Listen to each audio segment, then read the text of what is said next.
back to Eejits Abroad. It's been a while. We haven't done a podcast since January, and as I'm hosting something in the podcast summit in Auckland, I realised I should put out a podcast. But the truth is, we've just been too busy. I've been flat out gigging around the country, and Adam has been working hard in the bar, and I think he got a girlfriend and he's not allowed to come out and play anymore. But we'll talk to him soon and get that story. In the meantime, I've been doing an Irish and Scottish tour, and on that tour we have a fella, a comedian based in Queenstown from County Meath or Dublin somewhere, and his name is Shane Mulvey, and he has a lot of stories, and I was reminded by his stories when we were in Rotorua and he woke up in hospital, pulled out the drips like the Incredible Hulk, and then ran home, and he doesn't know what happened. And I went, there's more stories there. So I sat down in Mapua with Shane and we had a chat, and he told me 3 hilarious, insane Eejits Abroad stories. So enjoy, and we'll be back soon with Adam. Take it easy out there, kids. So this is Eejits Abroad. I'll just explain where we are. First of all, we're in the Mapua Playhouse. Slightly hungover. Did a show here last night. Sold out. Great crack. Fucking great crack.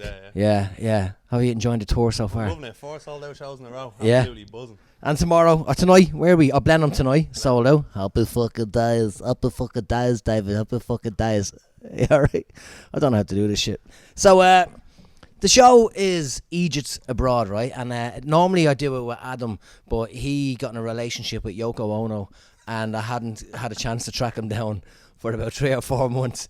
So, but I've always been aware, we've gigged for a while together, and I've always been aware of a couple of mad stories, but I've never heard them properly in full. And as far as I'm concerned, I think they will suit the Eejits Abroad podcast, right? So first of all, right, where are you from? I'm from Dublin originally. You got to speak into the microphone. I'm from Dublin originally. Jesus. Moved out to Ashbourne when I was about 10. So Yeah. Technically, I suppose you could say I'm fucking in the Meath section, you know? Yeah. You sound it. You have the accent. Don't really have the accent for it. My whole family's from Dublin. Yeah. I met them. Yeah, fucking great crack. Yeah, that was good crack. They loved that as well. Yeah. And how long are you living in New Zealand? I'm in New Zealand about 8 years now. Came for the 3-month holiday. 3-month holiday. 3-month holiday. Do a bit of skiing. Fractured my neck on the last day of the season. Tell me that story. That was a bit of an Eejits Abroad story. All right. That's exactly the story I want. I moved to Queenstown, thought I'd do 3 months here, snowboarding or skiing at the time, and I was smashed. I was working for $15 an hour. Yeah. And I was after coming from Australia where I was in good money, so I was freaked. And my missus at the time didn't have a job, so I was working the weekends on the doors. Yeah. Which Bouncer. was a nightmare. You know, professional hypocrite. Getting thrown out of the bar myself on a Friday, working the doors on the Saturday night. But you'd have a few gargles after on the Saturday night, and one thing led to another. At 4 or 5 in the morning by the time you're getting home. Yeah. Then up at 9 o'clock up the mountain. A few cans on the way up. Yeah. A can of the lift on the way up, and was feeling a bit brave. Said, right, I'm going to shoot for a backflip here. You did a back. Can you do a backflip? I can do a backflip, yeah. But like I know it looks like I can do a backflip, but I can't. I move all right. And I overshot the backflip. I sent it into it and went 1.5 and landed on my neck. Woke up. I was like, did I land it? So I had one of the boys videoing it, like, ta-da! And I was like, did I land it? He was like, don't move. There's an ambulance on the way up the mountain, like. So basically, some board comes up on a set of skis with an inflatable, what would you call it? Inflatable stretcher. Yeah. And 2 of them roll you into that. Blow the stretcher up around you so you can't move. Yeah. And then, like, it was a crazy section. It's called the Stash up in Remarks in the mountain, and it's a mad place to get down from. Like, it's a crazy steep runs. Yeah. So your one's like carving up the place, bringing me back down in this stretcher, and long story starts. We spent about 3 months in a neck brace in Queenstown, like. But it nearly worked out an alright thing, because I ended up staying in Queenstown. Yeah. Because of it. Yeah. And then everyone was like, "Oh, it's not just a winter town. You need to come and check it out for the summer." Yeah. So because of this great country on ACC, I got paid to be in the neck brace for 12 weeks. That's mad, isn't it? Yeah, it is. It was mad, because if I was in Australia, I wouldn't have got a cent. Yeah. Like, you earn a great money over there, but you're not looked after the way you are here. Yeah. And my boss at the time was great as well. He hooked us up. Yeah. Like, and ACC, they offered to send someone around to cook for you, to clean for you, to wipe your arse, whatever you need. Like. Wow. No, I didn't. What a deal! Did you get the arse wiping? I didn't get the arse wiping. No, I didn't need. I had a missus at the time, so I was sorted. She could pick the nuts out. Yeah. But it was grand. So I ended up staying on then, and just kind of fell in love with the place. Yeah. It's a quality place. Like, I love going down there. It's savage, and it like the winter stuff, I'm not really into skiing and snowboarding, as you know, I've told you. But even that, every time we go down, we do that frisbee golf. And we just get a box of beer each and just walk around on a bottle of Jägermeister, and we're off our chops by the time we get to the end. We've no idea what's going on. Everyone's just pissing in different fucking areas while professionals are, it's not for us, but we love it. It's a completely different thing. I never had a frisbee golf a day in my life. Oh man, you have to go to Queenstown, right? It's just past, I don't know. It's like in a park. Yeah, it's in the garden. I remember telling me outfit about it when I moved over. It's fucking frisbee golf and all frisbee golf. He was there. You what? We've done it every time we've gone there. It's something that few beers. It's free. Yeah, it's free. You don't have to pay for it. Like, where would you get it? Then all the professionals. One of the most beautiful places in the country at the same time. While you're off your chops. Yeah. I couldn't do it sober. Like I'd be bored and be three. But yeah. No, it is. It's well worth doing. Well worth doing. Fucking mad. And so do you still go skiing and snowboarding still skiing, now? Yeah, I learned. So spent 3 months in the brace, and then so I went back with a little bit of fear the next year, and I said, right, I learned to snowboard. So I learned to snowboard that year. Took it handy enough. But still hitting jumps and that, and getting back into the swing of things by the end of the season. And now I haven't been on skis since. Yeah. But I got a set last year off a mate, so I'm gonna get back into doing a bit this year. We'll see if I can still get the backflip into me. But would you do it again? Would you go? I can throw backy on a snowboard. So I learned to do that over the next couple of years. Mostly like on the airbags and that. Like you'd love the night skiing, if you get a bit into it, because you go up there, there's a band on. Yeah. You do a run, have a beer. Run, have a beer. Like it's fucking quality. Is everyone shit faced? A lot of people do be shit faced. Yeah, sure. That's mad though. Yeah, it is a bit mad. Like people aren't shit faced, but they're having a few cans. By the end of it, you will be like. Yeah. But not for me, it's my happy place. Like, I'll be up there during the week on my own. Just dip out of work for an hour or two. Just go for a pint. Yeah, I'd have a pint up there as well. But during the days, I just dip up there. I might have a Bailey's coffee. Bailey's coffee. Little Bailey's coffee for myself around 10. Go up, do 3 or 4 runs, back to the office in the afternoon. Right, it's not bad. Like it is. Like, you can't beat being up in nature. Did he do a Bloody Mary? I told him no, I wouldn't be into drinking an old vodka laced tomato juice myself. Now it's not my thing. Vodka and tomato. Vodka goes in everything. Don't mind the vodka, but not with a tomato sauce. It's the only healthy stuff I eat. Yeah, few chicken nuggets in it and be alright. But fucking chicken nugget. I think I'm just hungry. Just hungry. Couldn't eat that wanky food down in the Mapo Wharf. His food looked like fucking hemorrhoids. Well, yeah, Dave's food did look a bit rough there this morning, but my toasty was alright. It looks alright. Could have done it without the side. The sparrow nearly gave me a fucking heart attack though. That is a mad thing here when the first time I came here and you're sitting there in a cafe or whatever, and a little fucking sparrow, a little tiny bird just walks towards you. You feel like Snow White, but it's just trying to steal your chips. You're like, what is going on? There was no need for that this morning at all. There was there was like a scarecrow, fake bird up in the ceiling that the little birds didn't give a fuck about. They've got fucking hawks all over the place here, just fake hawks that are supposed to scare the birds, and the birds know well. Go fuck yourself. I got a crumb. Get a crumb, you prick. Yeah, my neighbour has a load of them in his garden, supposed to keep away the birds, and the birds to be literally sitting on the thing's head. They don't give a fuck. Yeah. I seen I have a fly, the insect spray, and that's where the flies sit. They sit on it because they know they're sitting on it. The spray isn't going to get building up their immunity. They don't give a fuck. They're just sitting there laughing at me. I'm like, get the fucking fly. It does me head in. Then there was it doesn't matter. The cockroach on the napkins today. They just don't give a fuck. No. Mad lawless over here for the insects. Lawless. Speaking of lawless, tell me your Mexico story. So when I was only 20, and I was working away for years, and a few of my mates were going on a J1 to America, which is the 3-month go and get pissed in America visa. You can work and fucking do whatever you want. Now I couldn't get that visa because I wasn't in college, but we said fuck it, I'd tag along on the trip anyway. So we went over to San Diego, and it's a mad kip. Yeah, that's where a lot of Irish go. A lot of Irish over there now. It was quality, like. Yeah. And as you know, California, big weed place, like. Yeah. So first day, like we looked in. There's 3 beaches in San Diego. It's like Mission Beach, Pacific Beach, Ocean Beach, and Pacific Beach is the big one where everyone wants to live. We were there a little late, couldn't get a place. Down to Mission Beach, where I couldn't get a place. Okay, we'll try Ocean Beach. Yeah. And Ocean Beach is a crusty town at the end of it, where it's fucking like no chain stores, all hippies, no one wears shoes. It's right on the beach, but savage spot, like crusty as in like hippie. No, yeah. That's what they there's loads of homeless on the beach there, and they call them crusties. That makes sense. But they're living the dream. They're just down chilling at the beach. Yeah. Swigging the 40s out of brown bottles or brown paper bags, That's the jealous scene there. of that life, yeah. But straight off the bus there, and the first thing a fellow walks up and you want a $10 gram of chronic? I was like, fuck yeah, big Dr. Dre fan, you know.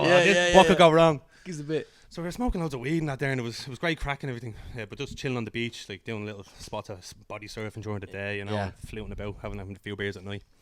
And there was this fella called Hollywood Ray, right? And Hollywood Ray was this bogey fucking Californian. Hollywood Ray. And he ran these party nights to Mexico. Like San Diego was right on the Mexican border. Okay, yeah. Shares the border with Tijuana. Yeah. So our gaff to the border is about 20 minutes. Yeah. So every Wednesday, $20, and Hollywood Ray comes down and picks you up in this party bus. And before you get on, he says, right, we're going to Tijuana. Tijuana is dangerous. Yeah. You got to be careful. Like the weeks prior to us going, like there was bus full of tourists held at gunpoint there for days and held for ransom and shit. So we were all a bit nervous. Like I said, I was only 20. I was over in America with a fake ID, you know, scaldy little fucking printout job. Yeah. And so we go down there on a Wednesday, $20, party bus to the border. Then you go across the border and Ray's like, right, you get into a taxi and you bribe the taxi man to bring you to Club Safari. Because the taxi men are all getting paid by all the clubs around there. Yeah. They bring you to some scaldies fucking strip club and you'll get robbed, you know? Yeah. So he's like, right, whatever the taxi man tells you the fare is, you give him another $5 on top of that and say, only Club Safari. So you go down to the border, and the border into Mexico is a fucking turnstile, you know? It's like going to the Croker back in the day or whatever. So you'd be fucking two at a time squeezing through, like, but as you go across on the Wednesday evening, they knew, right, the busloads of Irish are coming down here, and fucking they'd have the tunes pumping on the other side of the border. We'd be like, I swear to God. So we go through, we jump in the taxi, right, Club Safari. And Club Safari was a mad kip. You go in, it was like indoor, like club, but sand everywhere. So the floors are covered in sand. And the gargle is free. You have a band on for the $20 you paid. Oh, it's $20. Fucking hell. There's all these politically correct now small people, not kids. You know, the small people with beards. Small people with beards. Yeah. You know? Snow White's mates. And they're the waiters in the place, and they run around with little whistles, go and they throw you out menus, and you throw 5 or 6 cocktails on them, and you order the cocktails off them. You give them $1 tip. Yeah. And they'll run off and they'll come back. And you can order one of the 6 cocktails, but no matter what you order, they'll come back with the same drink. It doesn't. It's all just coming out of a big barrel in the back of what I can only assume is big of slop. Oh, slop. Yeah. Pure slop, like paint thinners and piss, probably. Most likely, you know. Fucking hell. So it was heavy duty, but down there, everyone used to get robbed, you know. Normal. It was just normal, you know. Like every week, say, we might know 30 people that were going down there, but there'd be another 200. Yeah. And every week we knew someone that was getting robbed. Their passport would go for a hop. And then you're trying to get back across the border. But so we were on edge in Tijuana, you know. Yeah. We were having great nights and fucking heavy on the gargle and everything. And after a few weeks, Ray comes up to us. He's like, "Listen, I'm launching another one called Rehab Sundays in Rehab Sundays in Rosarito, which is a couple of hours into Mexico. We get the bus right down there. This club called Papas and Beer on the beach. Yeah, like supposedly owned by the Mexican mafia, right? But a savage, beautiful spot. And he was like, "He's gonna let your guard down here. This is fucking a much more relaxed place." So we go down there every Sunday and we'd be playing football on the beach with the Mexicans, fucking, you know, like Corona ad shit. Buckets of fucking Mexican beer getting brought out to you for $6, 12 beers, load of limes, you know. You're like, fuck, this is paradise. Like, spend nothing. So we'd have great nights in there as well. And we were down there a few Sundays in a row. And one Sunday we went down, me and my mate Conal, we had a few gargles on us, and he was like, let's go and try and find some good grub. So off he sat down the fucking back alleys of fucking Rosarito. We find this little old lady spot, and she was like, "Oh, come on in." She sits us down. It's like sitting in someone's kitchen. Yeah. And she just starts firing up plates of tapas to us and shots of tequila with every bit of tapas and fucking dirt cheap beers. Great crack. And, sitting there a couple of hours having a ball for ourselves, really thinking, you know, fuck, 2 of the pastiest ginger white people ever, like in the heart of Mexico here, we've made it, you know. Yeah. And this big massive African American fella comes in and sits down beside us. He's like, "Oh, how you doing, boys? I'm Michael Smith." And it was like, "That's not your name." It's not your name, like, but go on, like, fucking. So we sat down and we started having a crack with him, and eventually he fucking loosens up after a couple of beers and he tells us he's on the run down there. And he's been down there for years, but he was friendly and 10 beers deep, so you know it was all good. Yeah. And he was like, "Listen, you wouldn't be interested in coming to an old Mexican sex show, would you?" So we were like, "Is that donkey stuff?" Yeah, I'd say it was. No, we'd heard all these mad rumors about it, you know, and you think they're urban myths. So we were like, "Fuck it, we'll go." Yeah, it's a donkey sex. So he was like, "Do you want a bit of weed?" And I was like, "Fuck yeah, smoking weed all the time." Like, great, fucking, we'll get some weed. He's like, "How much do you want?" I was like, "I'll just get us a $10 worth." Yeah. And he came back with what I can only describe as a fucking American football-sized fucking thing of tinfoil full of weed. And I was like, "Man, I only want the fucking $10 here," like. And he was like, "That's $10 in Mexico, bro." Like, fucking, you know. I was like, "Oh, Jesus, right?"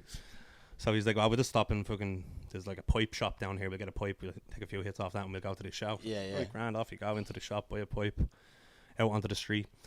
And this homeless fella come over and he's like, oh, dollars. And you've been warned when you go down there, don't be giving out dollars to the homeless or the kids on the street, because there'll be mobs and following you then. So we're like, oh, sorry mate, don't have any, and off we go. So we're walking down these back alleys and fucking looking for a place to smoke some weed, and next thing you know, the same fucking homeless fella fucking comes out of nowhere with a phone. 2 male, blanco, cannabis. What the fuck? So I take out the fucking football of weed and Tom Brady into the fucking favelas. Like, I launch the thing and we start legging it back towards fucking Papa's and Beer to the club. So we're running down the fucking streets. And as we get to the corner of Papa's and Beer, Papa's is here. And we're coming through and it's a fork in the road. And fucking 4 squad cars pull up, sirens on, out with the guns. I fucking, like, I'm shaking now even telling you about it. Fucking, like, we didn't know what to be done. So at this stage, the cops fucking grab us over the bonnet of the car. And there's people coming out with Papa's and Beer and they can see us. And I'm like, get Ray. Fucking, don't know what I thought this bad bogey was going to do, but get him, like. And the cops are shouting at us in Spanish and we don't know what the fuck to be doing. So they have me over the bonnet of the car and they pull out a bag of weed out of my pocket. Not the bag of weed, a tiny little bag of weed. And I was like, that's not mine. What the shut the fuck up. And Ray's out and I'm like, Ray. He was like, just be calm, everything's going to be alright. So they fucking handcuffed me to Connell on this side and fucking Michael Smith on this side. And they fuck us face down in the back of a pickup truck. Close up the fucking lid and speed off up the mountains. We're getting thrown about the back of this fucking pickup truck face down, not knowing where we're going. Absolutely shitting it. Fucking hell. And they brought us into the station, took our passports, uncuffed us, put us in front of the high charts, took the photos, all that crap. Like, and fucking, like, we are shaking, like, where we're at. You know, I'm 20 years old, like, I'm fucking, I'm not experienced, I might have been arrested before maybe, but like, nothing like this, you know. Mexico, Not in fucking Mexico, you know, you've heard the horror stories, like, I'm fucking, so they bring us into this big corridor full of cells, 4 cells, maybe jam, fucking packed with Mexicans, like sardines in the place. There wasn't room for us. So they didn't actually put us in the cells with them, they handcuffed us to the cells. So I'm handcuffed to the cell here, to Connell, to your man. And your man Mike Smith is fucking like, listen boys, everything's going to be alright, you can pay your way over into Mexico. And we're like, fuck, like, let's fucking hope you can. But I generally didn't even have much money with me. You go to Mexico with $50 and you live like a king for the day, you know. We're only going down there for a few hours. So I had whatever money I had left in my pocket, like I didn't even have a bank card around with me. And we were like, fuck, we're like in here a couple of hours now. And the Mexicans in the cell, one of them came over and started fucking getting it into us, calling us the gringos and everything, you know, and we were like, oh, fuck this. But then when they cop we were Irish, they were actually grand. They start asking, oh, you drink Guinness, the black stuff. Because I think they actually get like pint bottles of it down there. Delivered in some places. Mad, like, you know, and be Mexicans warm. Be warm, horrible piss. Like, you want to know dirty. I want down there, a bit of lime and take the edge off. Not a fucking Guinness. But they were actually grand. So in there a couple of hours and then fucking cop comes back through and he's like, right, the judge will see you now. And we're like, fucking judge, right? Into this office. And I swear to God, it was like something out of fucking James Bond. This cunt turns around in a big swivel chair with a fucking cigar and everything. He's like, so, do you think you can bring drugs into my country? And we're looking at him like, no one brings drugs to Mexico. I couldn't get drugs in Mexico. Bought it from here, And fucking, but we're shitting. And he's like, no, we didn't bring it. He's like, shut the fuck up. You will fucking pay for your crime. And we were like, oh, Jesus Christ. Like, I'm fucking about to start bawling crying. And he was like, fucking 20,000 pesetas or whatever he asked for. Like, I was like trying to do the maths in my head, you know. I'm fucking terrible at maths anyway. But it was about $220 each for something to get out. And I was like, I have fucking $30 in my pocket here. Like, what are we going to do? And he was like, to me, my cousin was like, what have you got? And cousin was like, oh, I have a bank card. Like, he's like, no, go get cash. And Connell was like, oh, where do I go? And he's like, just go get cash. And fucking they just sent him out the door. And he was like, but if you don't come back, you will never see your friend and all. And fucking there's me. Wow. Going, oh, Jesus Christ. Like, I'm proper terrified. So they asked Mike Smith, how much money have you got? And he's like, having a bean. He was like, boys, will you pay for me? And we were like, no. I don't even know you. Like, for all we know, you were in on this. Like, you know? Michael Smith. Mike Smith, me Mickey. Like. Where's your fucking ID? So Connell goes off and they handcuff me to a chair in the precinct and put Mike Smith into the cells. And Connell's gone and I'm sitting there for like an hour or so fucking just shitting it. The cops are standing up at the fucking desk throwing peanuts, just bouncing them off my head while I'm there with my hands and me fucking throwing peanuts at me, right? So I'm handcuffed with this. And I put my hand on my face like this, just shitting it. And they're bouncing peanuts off me and laughing at me and everything, like sitting there like, that is mental. So I was like, Connell could get robbed here, right? Going to, like, going to an ATM. We were up a fucking mountain, you know. Yeah, It was like this fucking wall, this roof, you know, like you were fucking bouncing around the place. I was like, where even are we, like? And we'd heard horror stories of people getting robbed every week in Mexico, so we knew it was dangerous. Yeah. So luckily enough, Connell came back with the money, like, and fucking off. They gave us the passports and let us out. Like, they only wanted the cash, but you know yourself, you fucking at the time you thought. Christ. So we were fucking straight back down to pop us some beer just before the bus left, and fucking gives a couple. You got the last bus. Yeah. Gives a couple of tequilas there to fucking settle the nerves. And back across the border, like. Oh man, that's insane. It was fucking a scary time, like, but it was some crack as well. Like, I'd say it was. Good story once it's done, like, but Jesus Christ. I wouldn't be able for that. But I tell you what, I wasn't the better of it. Fucking the better of it. And when he rough with you, did he beat like? No, they didn't beat us or anything, like. But when they threw us in the back of this truck, yeah, handcuffed to him there, like his head off the cab. What do you call it? The back of the truck. Cab and then thing up, and we were thrown around the back of that thing. They weren't delicate with us, like. Yeah. They only wanted the money. Like, they could have just said at the start. We would have just given it to them straight away. You know, you wouldn't have given it straight away though. I would have. You don't want to be like, if they had put us in the cells with the Mexicans, I would have been fucking destroyed. We shell of a man anyway at that point. I was terrified. Like, so if they had put us in there, good luck. Yeah, I wasn't able for the night in the cells. I don't think. Like, this was all over the space of about 5 hours. Maybe. Yeah.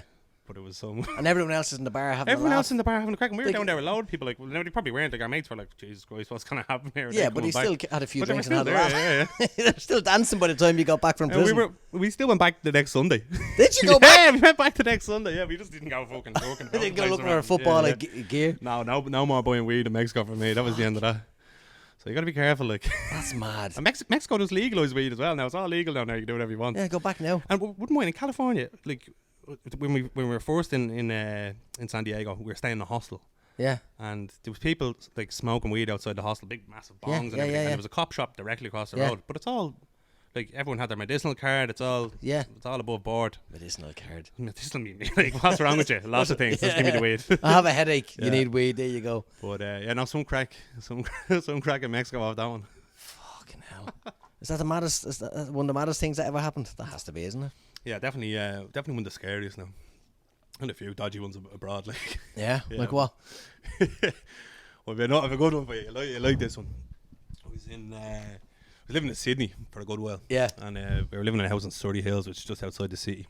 Savage big gaff load was there, and then slowly but surely everyone was leaving. So like people were going back to England, back to Ireland, and my mate Connell was having a going away party. Same dude as Mexico. Yeah. He was living over there with him. He fucking mad cunt. And it was his going away party, so we were going out that night. And I was living in a B&B in Bondi Junction. Yeah. And he was living in another place close by. And we had only moved out of this big gaff that we all lived in the week before. Yeah. So that morning we were like, we'll go and get some new clothes, a haircut, for your going away party. Yeah. Might be a few women out tonight or whatever, you know.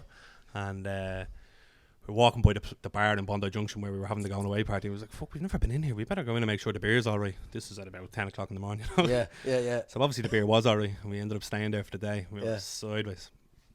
No new clothes, no fucking haircut, no nothing. And so I think at 7 o'clock that night, everyone else showed up. Yeah. And we were 8 hours into the session at this stage, like, So we were like, fuck, what we do, we go and get a lot of the no-dose tablets, the caffeine tablets. So we took about fucking 20 of them, and there was nothing happening. Like, ended up we were crushing them off the bar and snorting them in the bar and everything. Yeah. And it turned into a wild one, obviously. So I wake up the next morning and I'm in the B&B and I'm like, Jesus Christ, that was some fucking night. Like, where's my phone? So I'm looking for my phone, can't find the phone. Where's my wallet? Jeez, where's my clothes? What's going on here? Like, and so I threw on some other clothes and I went trekking down to one of the boys' gaffs and I was like, here, ring my phone there. So I ring the phone. Hello? Yeah, this is Surrey Hills Police Station. I was like, oh, you're joking me. So they were like, yeah, we have your phone, your passport and that. Swing down here and we'll sort it out. Oh, for fuck's sake. So I was like, alright, no worries. So I swing down there and I was like, I just rang up, you think you have my phone? They were like, no, I don't think so. So we like, let us see, and they were looking around. It won't come back. She was like, I really don't think I have your phone. I said, I rang a few minutes ago. She goes, oh, you're not the naked guy, are you? I go, oh, jeez, I probably am, yeah. And she was like, yeah, you're under arrest. I was like, oh, no. Oh, shit.